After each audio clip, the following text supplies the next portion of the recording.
Good morning. आज हम हमारे जो टॉपिक है मराठा, उसी को ही आगे बढ़ाएंगे। सूरत की जब संधि हो गई थी, उसके पश्चात बम्बई सरकार ने राघोबा की सहायता के लिए एक सेना भेजी। अंग्रेजी सेनाएं पूना की ओर बढ़ी और 18 मई 1775 ईस्वी को अंग्रेज़ों और मराठों के बीच अरास नामक स्थान पर युद्ध हुआ, जिसमें मराठे पराजित हुए। अंग्रेज़ों ने सालसेट पर अधिकार कर लिया, किंतु इसी समय बंगाल कौंसिल ने हस्तक्षेप किया, क्योंकि बम्बई सरकार ने यह समझौता बिना बंगाल कौंसिल की स्वीकृति से किया था। बंगाल कौंसिल ने सूरत की संधि को अस्वीकार कर युद्ध बंद करने का आदेश दिया, क्योंकि पहला कारण यह संधि राघोबा के द्वारा हस्ताक्षरित है और अब वह पेशवा नहीं है। दूसरा, सूरत की संधि से कंपनी को अनावश्यक युद्ध में भाग लेना पड़ा है। तीसरा, मराठा शक्ति से अंग्रेज़ों को कोई क्षति नहीं हुई है, इसीलिए उनके आंतरिक मामलों में हस्तक्षेप करने का कोई औचित्य नहीं है। और चौथा, ये संधि रेगुलेटिंग एक्ट के विरुद्ध है।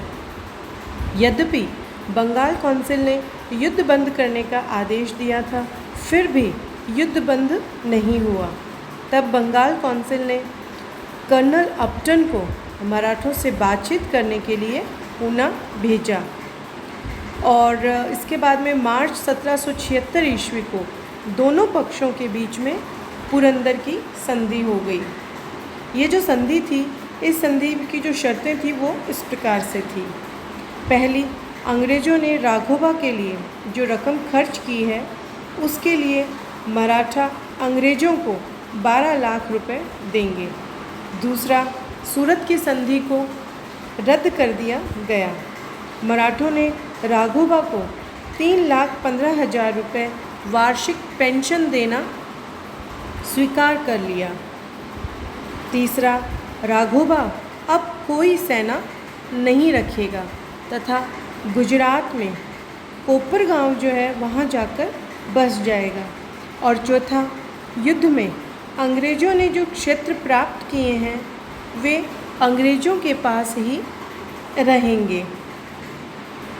ये जो संधि थी, इस पर मराठों की ओर से सुखराम बापू ने तथा अंग्रेज़ों की ओर से कर्नल अपटन ने हस्ताक्षर किए, किंतु बम्बई सरकार और वॉरेन हेस्टिंग्स इस संधि को स्वीकार करने को तैयार नहीं थे। इसी बीच मराठों ने विद्रोही सदाशिवराव भाऊ जो थे, उनको पकड़ लिया और उनकी हत्या कर दी। अब मराठे अंग्रेज़ों से निपटने के लिए तैयार थे। स्थिति उस समय और भी अधिक जटिल हो गई जब एक फ्रांसीसी राजदूत सेंट लुबीन जो था, वो फ्रांस के सम्राट का पत्र लेकर मराठा दरबार में आया।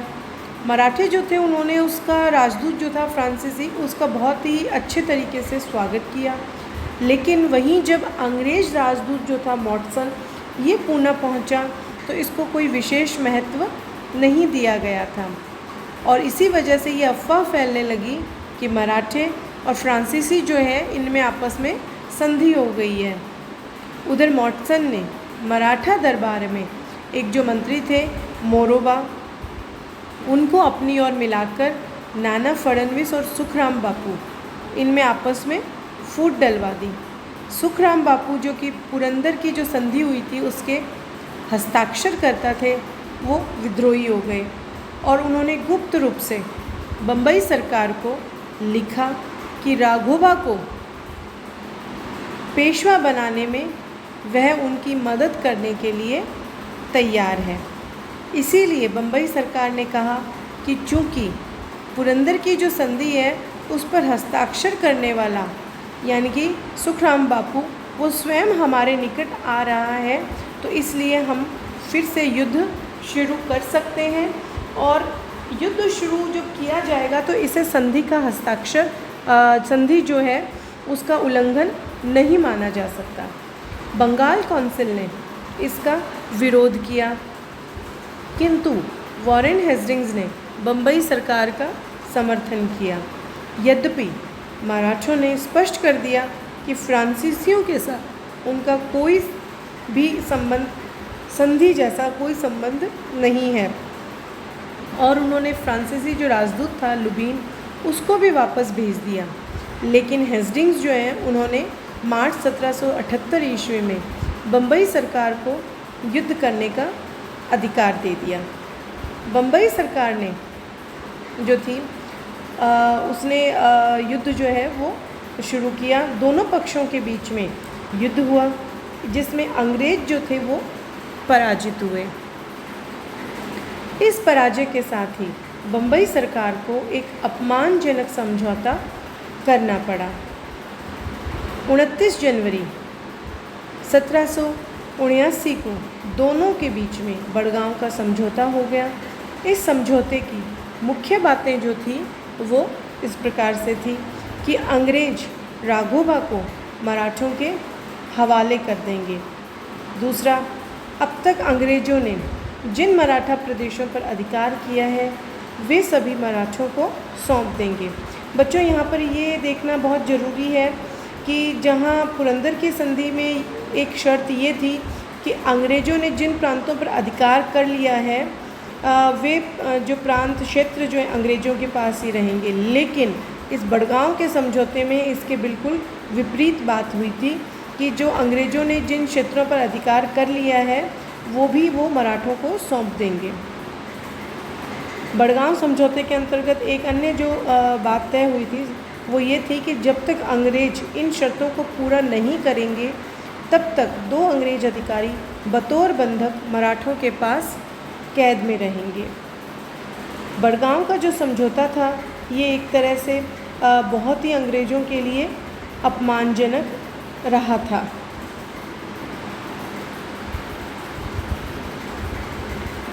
अंग्रेज़ जो थे वो इस समझौते को स्वीकार करने के लिए किसी भी प्रकार से तैयार नहीं थे।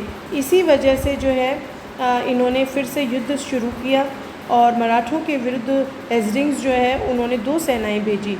एक सेना का नेतृत्व कर्नल पॉफम कर रहे थे, वहीं दूसरी सेना का नेतृत्व कर्नल गॉडार्ड कर रहे थे।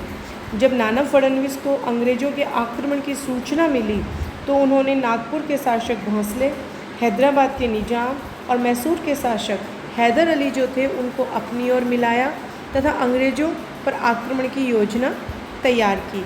लेकिन हेस्टिंग्स ने कूटनीति से निजाम और भोंसले को मराठों से अलग कर दिया। इसके पश्चात युद्ध के दौरान ही शिप्री नामक स्थान पर महादजी सिंधिया और पोफम के बीच में युद्ध हुआ, जिसमें कि महादजी सिंधिया जो है वो पराजित हुए और 13 अक्टूबर 1781 को उन्होंने अंग्रेज़ों से संधि कर ली। इस संधि में एक महत्वपूर्ण धारा जो है वो ये थी कि महादजी मराठे और अंग्रेज़ों के बीच में संधि करवा देंगे और उस संधि का पालन करवाने हेतु स्वयं अपनी गारंटी देंगे। इधर गुजरात में कर्नल गॉडार्ड और मराठों के बीच में युद्ध चल रहा था। ब्रिटिश सेना के दबाव को कम करने के लिए नाना फडणवीस ने हैदर अली को कर्नाटक पर आक्रमण करने को कहा। इस पर हैदर अली ने कर्नाटक पर धावा बोल दिया।